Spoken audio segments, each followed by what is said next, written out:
Hi everyone, welcome to today's whiteboard session. I'm Dr. Jordan Rigby, the Assessment Director over at ViewPoint Center. I wanted to take a few minutes today to talk about social influence.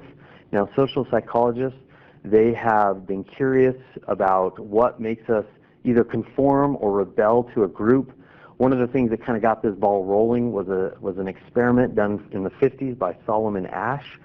What he did was he took a bunch of participants and he said, all right, we're going to be doing an experiment on visual perception, all right? And then he had them sit down at a table with 5 other people and look at lines.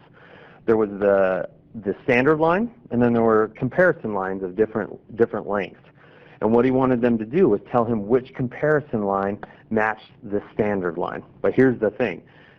All the people at the table, except for the participant, were in on the experiment, and they were actors. They knew and together decided which wrong line they were going to choose. And so the participant was left with a choice. Do I conform to the group and choose the wrong line, or do I choose the correct line, the one I know to be right? The interesting thing is over a third conformed with the group and knowingly picked the wrong line. And so a lot of subsequent research has looked at why is this? Why did these individuals choose the wrong line? Now there's a few things that go into it. When we're insecure or we're hesitant, we have a tendency to conform to a group. The size of the group matters. If everybody else agrees other than us, that matters. The thing I want to talk about today is if we're in a culture of that puts a high value on social influence or social status, we are much more likely to conform. And so that can be just about any group. But if you think about it, that's high school. That's junior high, where social status is paramount. It's very important. And so that leads us to my next idea, is the idea of feedback loops and what kind of feedback loops these kids are getting. It can be a healthy feedback loop or an unhealthy feedback loop.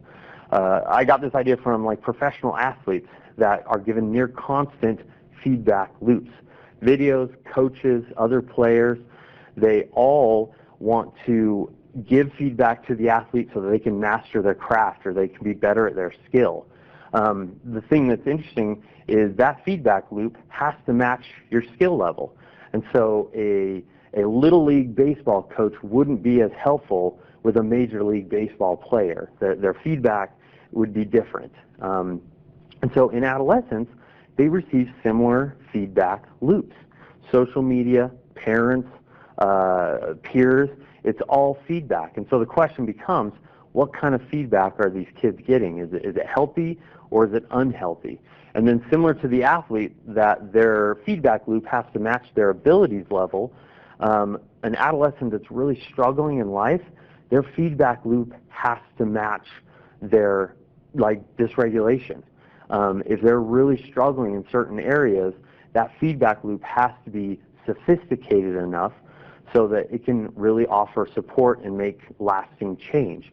One of the things we do at ViewPoint Center is we try and identify what's the appropriate feedback loop, what really is needed, what areas do we need to emphasize in treatment planning to create lasting change.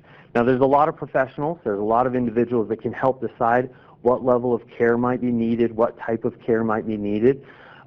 Typically, if it's a global dysfunction like with school, home, peers, we have to start looking at a little bit higher level of care.